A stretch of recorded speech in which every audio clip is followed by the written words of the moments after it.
Lately I've been feeling things change. We've been working hard, no sleep, get it every day. And I swear that we ain't stopping till we pay. Yeah, the pressure on, gotta make it work. Triple play, yeah. Triple play, making it triple play.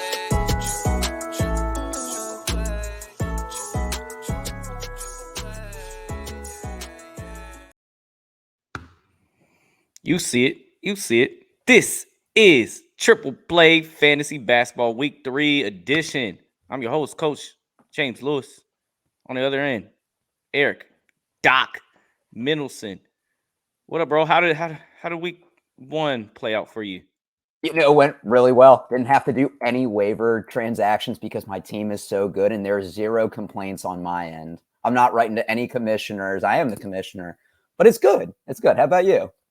Oh, yeah, perfect commissioner right there.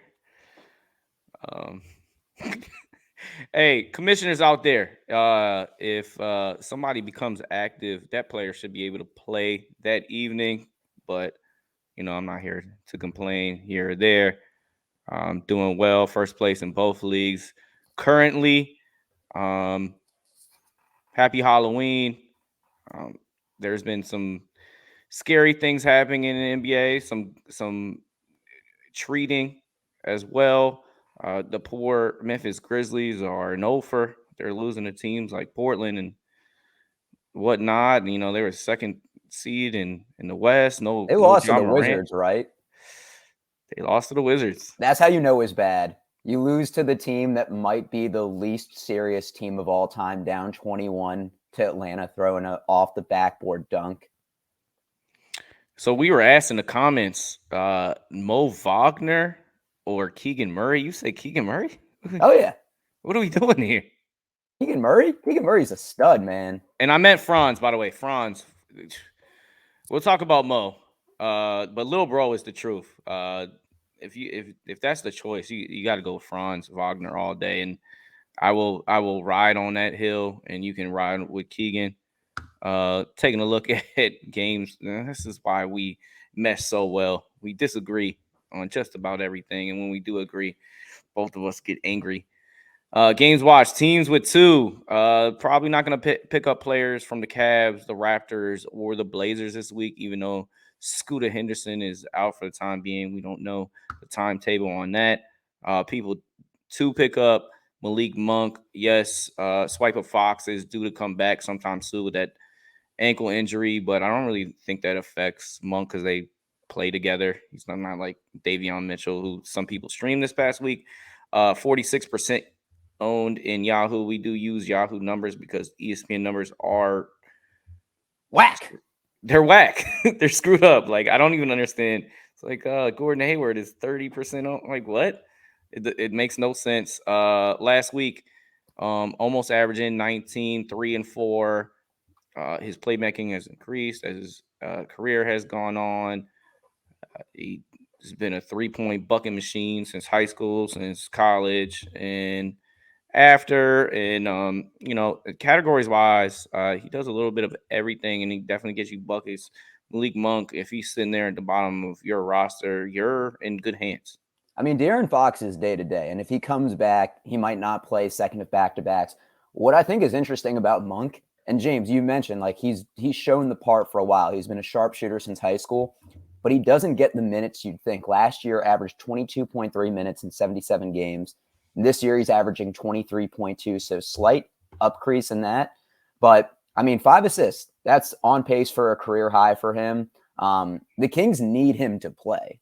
And, I mean, the last 3 games with Fox out, 26, 25, 25 minutes, like, you got to ride it while it's hot. And maybe somebody that you stash on your bench until Fox is 100%, because I don't think they push him this early in the season. And Kevin Huerter has come out slumping this year, shooting 28.9% from the field. And, you know, he kind of broke out last year. So Monk's going to get those favored minutes for the time being. He's the player to watch. If you do have Huerter. I just want to know, you see on the left side, he has XO. Like, I just want to know the entirety of that tattoo. Like, he got a hoop earring. He got XO tatted on him. Like, he's an interesting guy. He is a very interesting guy, and it's cool to watch him and De'Aaron kind of rekindle their college heydays, and it's working out. And with the same coach, you're expecting a similar role with everything. Yeah, Keegan Murray is expanding on his. He's getting a little bit more usage, especially with like Fox out. But the Kings are good. They're going to stay good, and they got a good system. And I see Kevin, bumping back. If you dropped him, I wouldn't have blamed you. But like if you're holding him, like I don't blame you either. Another thing I want to point out here on Triple Play Fantasy is like we're giving you options. We're not telling you yes or no. It depends on your league, how like what options you have. Like Your we're bench size. we're trying to sit here and give you options for players. So if I pass on like say a Jalen Johnson, it's like at the same time like it's probably because I had better options in play. But like Jalen Johnson's a good player. I wouldn't say he's like the pickup of the year necessarily, but we gave options why he's good. And here comes Dillion Brooks. And hear me out here. I've never been huge Dillion Brooks fan. His percentage has usually been woesome. He's shooting 60 from the floor. He's carrying out that FIBA performance where he was, shooting lights out, and he's been trolled online. He decided to troll LeBron. It didn't go well for him, but on the season, averaging 18, 4, 2, 2 threes, 1.6 steals. That's one thing that he's been doing his entire career is getting steals, but he's never shot this type of percentage. Ride it while it's hot, and then don't feel bad if you got to cut him. But, in last game, just yesterday, 26 points, 9 boards, and 2 threes against Sac. I think one of the things you have to factor in, too, is the contracts he got. Like, James, we were surprised he got a 4-year, $86 million fully guaranteed this offseason. Teams aren't going to pay someone an average of $21.5 million a year and bench them. And that's what we've seen so far. It's still an overpay, but huge overpay. They could have gotten him for $21 million for 4 years. But, it's shown off so far. 5 games, career high, 35.2 minutes per game. Like, there's going to be more opportunity when you play more. And 5 steals, like in a categories league, I know we troll him, but he does kind of have that high upside in steals that we've seen sometimes. Yeah. And he's not in the steals score yet. We'll pump the brakes on that. No. Look, I'm looking for streamable steals guys this Sunday. I'm looking at Killian Hayes, Gary Payton III. Like, I don't really know what to go with. I know I have a pickup, and I'm probably going to use it. As I got Dorian Finney-Smith that had a great week. We'll talk about him, but I don't mind letting him go. But Orlando is a big topic of conversation when it comes to waiver wire pickups, and the second-year player Jalen Suggs, who gets swipes. He definitely is a good defensive player. Field goal percentage and him finding how to put the ball in the basket on the NBA level just isn't here just yet. But categories leagues, he is definitely an option because he gets a little of this, a little of that. He rebounds well for his size, like his counterpart, Cole Anthony, that we'll be talking about. This is kind of going to be a pick'em situation. When we talk about Cole Anthony, who is coming off the bench, 40% rostered. You can find both of these guys in most leagues. You ain't going to find them in my league right now, even though they're in 10. I'm in a 10-team league. Cole Anthony has been consistently a really good rebounding, getting guard, and gets buckets. He is injury prone, so I think you should pick him up if you have the room on your team. He's going to be a little bit more consistent with his buckets, his rebounds for the time being. What choose you over there, Doc? So categories leagues, and if I'm selecting first basket made, I'm going Jalen Suggs. Jalen Suggs. The betting machine over there. If you ain't know, Doc likes Suggs. to wager. Okay. Jalen Suggs has 2 first baskets this year, and his odds have been like plus 1,000 beyond. Who knows that? I do. And people that are watching, you could get good value. Jalen Suggs is actually averaging more minutes so far than Cole Anthony, 25.8 to 24.2. But I feel like we see this with Cole Anthony all the time. He starts out the season hot, and either gets injured or he comes off the bench or he goes on a cold stretch, I think points league, you ride with Cole Anthony. Categories league, you ride with Jalen Suggs. But if you do have Cole Anthony, he could be that sweetener in a deal where you package him and somebody else and you get a good player, a good 2-for-1. Because we've seen, like I said, most seasons, he does regress to some point. And right now, from a scoring perspective, he's nearing a career high. He's never been a guy that's going to get you a lot of assists, averaging 2.5 on the season for his career, 4.6. So, I like what they're doing in Orlando. And hey, Jalen Suggs was the number 5 overall pick just a year ago. You don't give up on that. Cole Anthony seems to be accepting that kind of 6-man, come off the bench, be productive type of player. We see him hit game winners.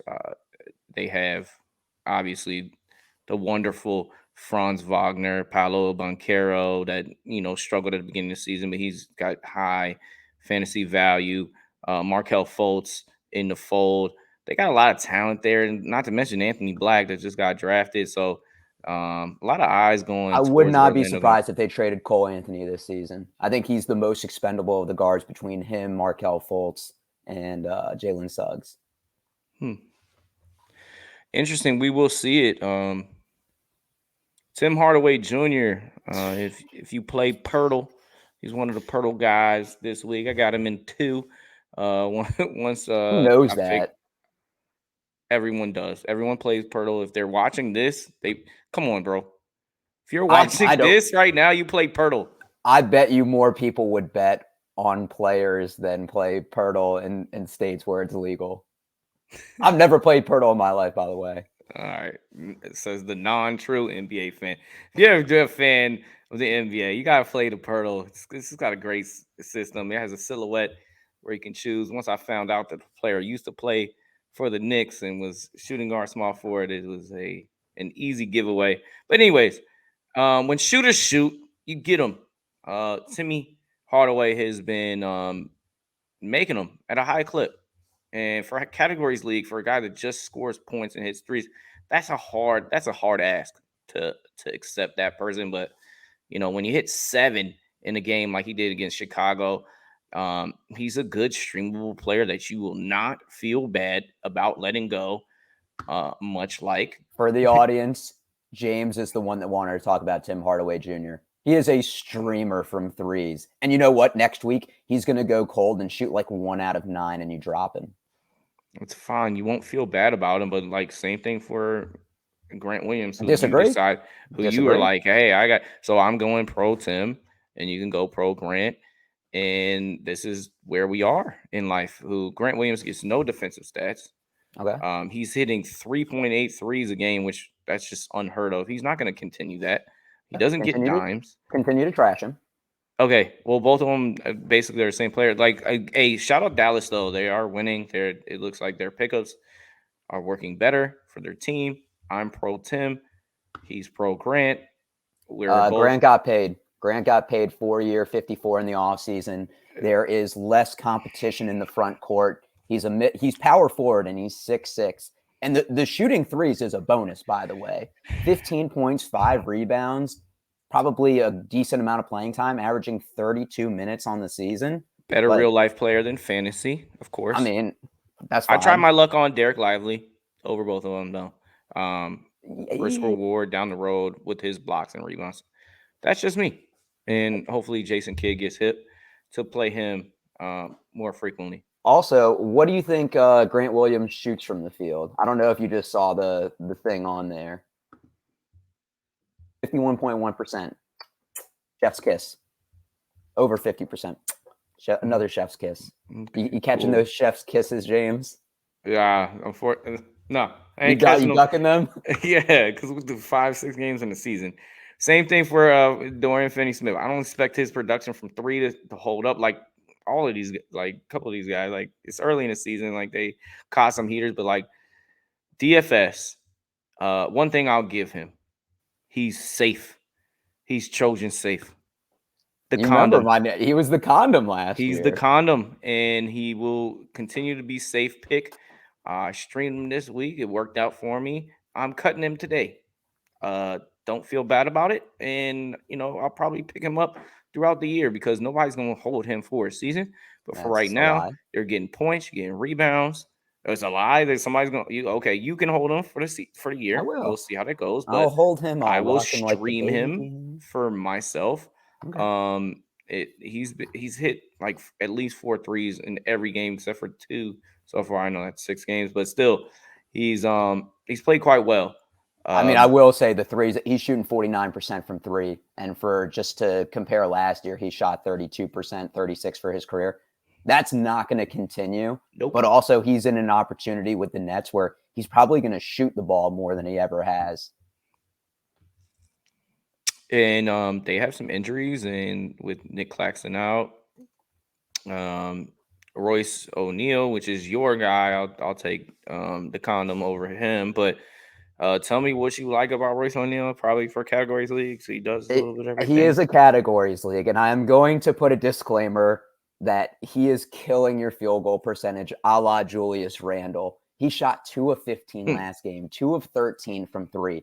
That is awful. But I'm looking at from a categories league. I'm hoping that he bounces back from a shooting perspective. Last year, shot 39% from the field.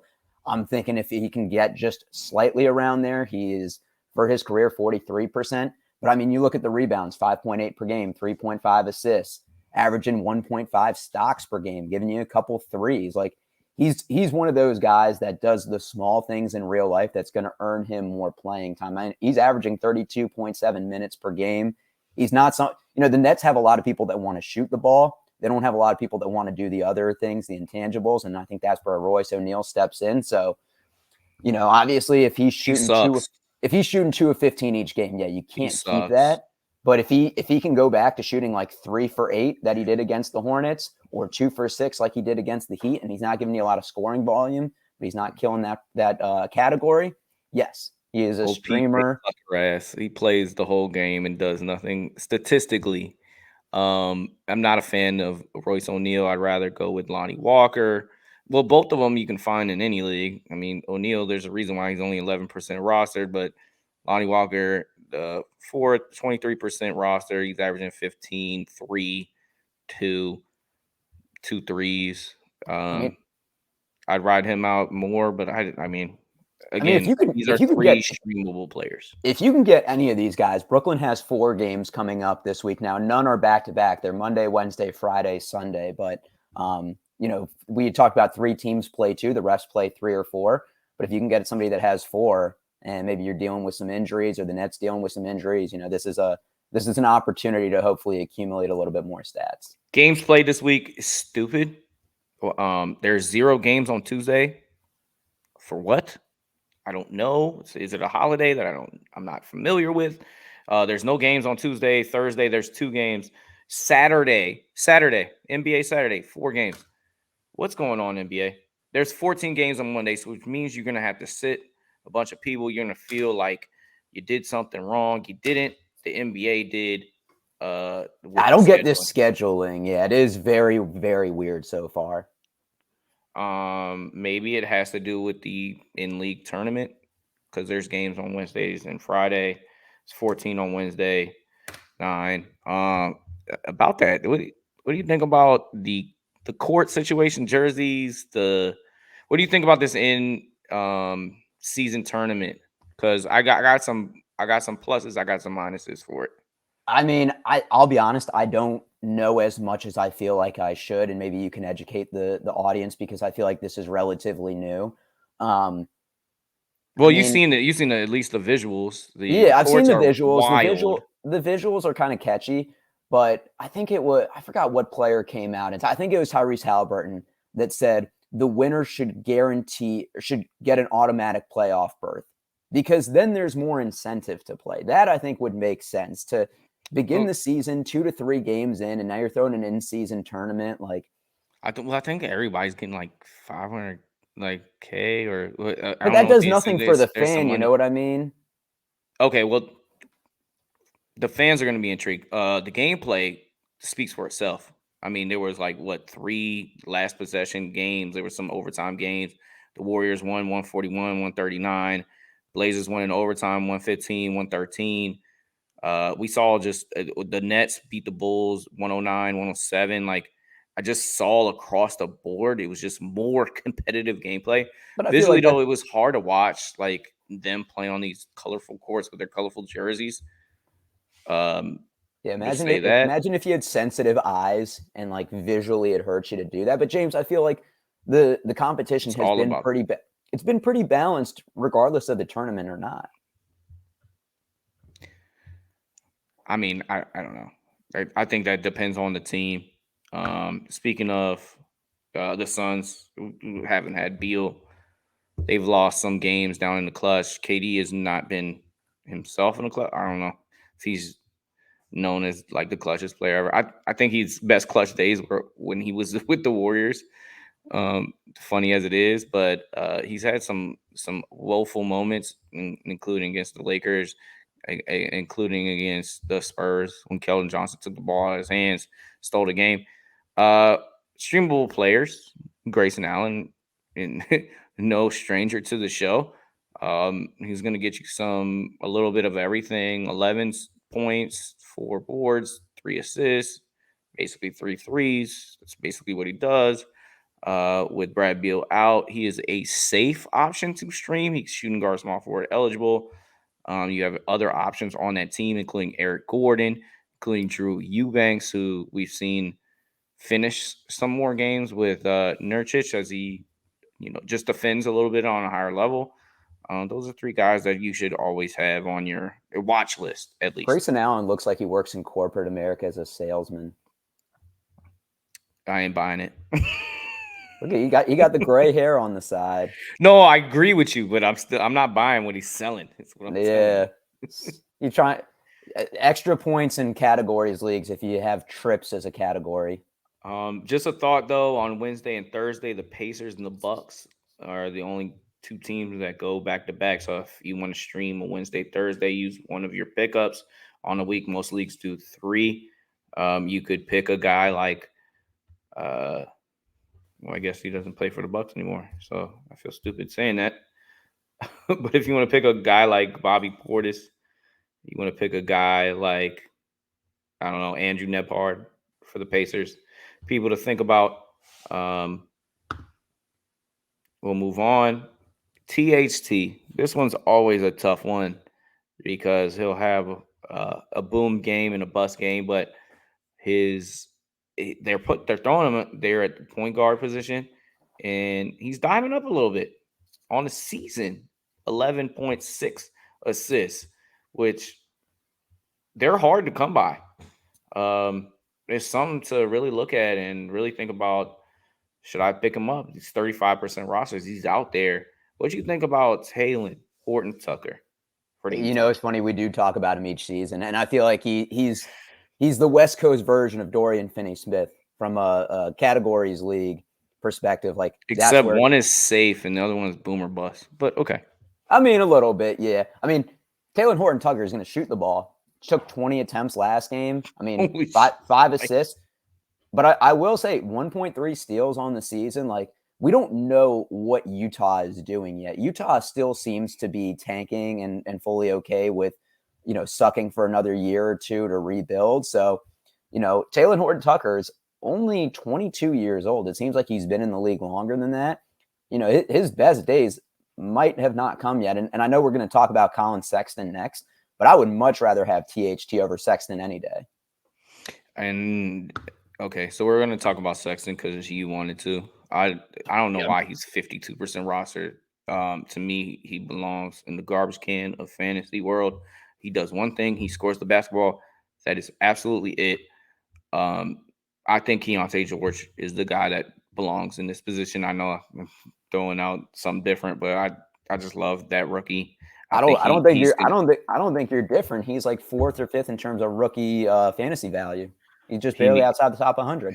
He's going to steal that spot because he deserves it. We've seen him in Summer League. We've seen his potential, and I think he's going to be a very, very good NBA player, and he takes this position over from both of these guys. But that's one of the things, though, with Will Hardy and the Jazz. Like, we saw it last year with Walker Kessler. Walker Kessler showed that he was – and he's regressed a lot this year. But Walker Kessler showed promise last year, and they would limit his minutes. Once again, Is it from their tanking and they're not trying to make it obvious? Because, yeah, Keontae George is better.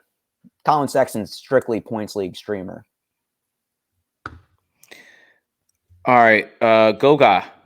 He gets our nod for roll the dice, take a pickup.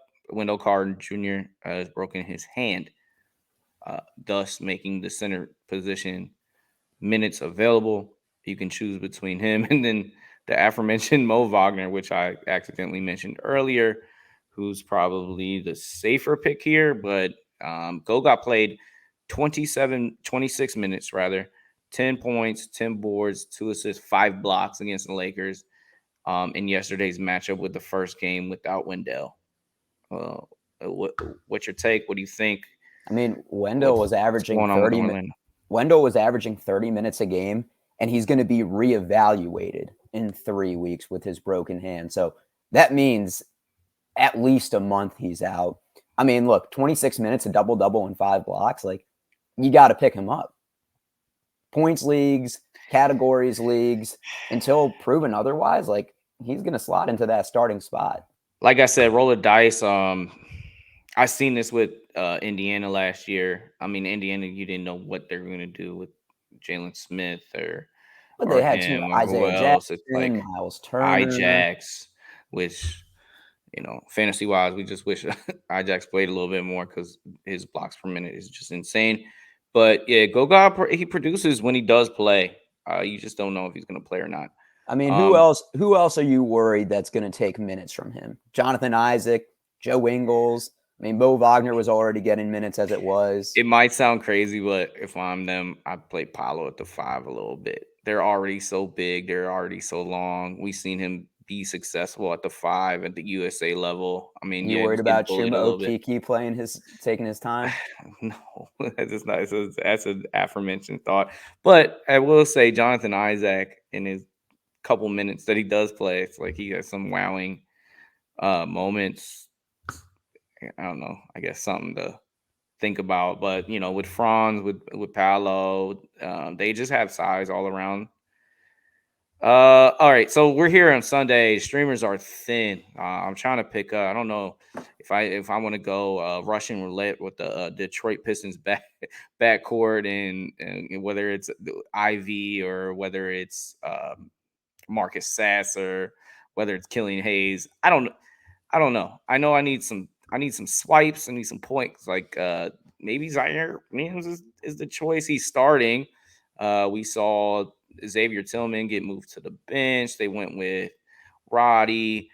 The Memphis is just scrambling. They clearly need a big. They need to do it sooner than later because they're 0-6. But Ziaire Williams is starting. He's playing some minutes and he's playing decent. 11 points, 7 boards. What's your take on former Bronny James teammate over there for Sierra Canyon? I mean, you're the one that wanted to talk about him. I mean, yeah, from the streaming perspective, he deserves to at least get talked about. Okay, I mean, played 27 minutes last game, fouled out, 6 fouls in 27 minutes. So if you pick him up and he fouls out in like 20 minutes, you might have to block my number. And he did have a steal last game. I don't think he's going to have long-term value. I mean, yeah, if you need to win, I mean, he's playing minutes. He's averaging 28 on the season. Gary Payton III, Ziaire, Killian. These are streamable people in my league. Like I don't have some of these other mentionables that we've talked about. I mean, and the thing is, you talked about Memphis needs bigs. Ziaire is not a big. Nope. And Jaren Jackson Jr. at the 5, although it may work to close games, that's not something that works long term. So again, this is another week we're talking about Memphis needing to add a big. It might not be Vucevic that we mentioned last week, but like they got to get somebody. Was it Daniel Gafford? I don't know who's quite available at the center position, but they got to get somebody. Isaiah Jackson. Yeah. Might be. Clearly, Indiana's sold out on him. Oh my God. Get him That for would the be low. the fantasy pickup. Like if that actually Oh yeah, did happen, he would like, get so much more playing time. I'm trying to think who it would else work. could be That's actually a available. great. I like what you're thinking about, Doc. Yeah. Might call you Doctor after. Oh, you that know one. what? Trade him for get Onyeka Okongwu. No, they're not. That's if anything, you're gonna get Nneka Okongwu is the future of Atlanta. You see him stealing a little bit more minutes here. Yeah, I wish if anybody's Capella that they're Atlanta gonna do is slow rolling his minutes. I don't like that. You're in a win now with Trey and DeJounte Murray. You gotta play him now. We know who Clint Capella is, and nobody taking Capella's contract. Yeah. Who do you get for that though? Does that make you better right now? I don't know. Yeah. It's tough at Atlanta. Trying to figure out that madness. But that's all we have here for week 3. We appreciate your views. 3K last week. I mean, if you like us, give us a like, a subscribe. We'll always comment back. You know, we're not perfect, but we're honest and we're true, and we will always comment back to you, and we appreciate your viewership. So until next week, I'm Coach. That's Doc. Cat, put that elbow in. Okay, I'll tuck it in a little more. All right, yeah, give me that. Lately I've been feeling things change. We've been working hard, no sleep, get it every day. And I swear that we ain't stopping till we pay. Yeah, the pressure on, gotta make it work, triple play, yeah.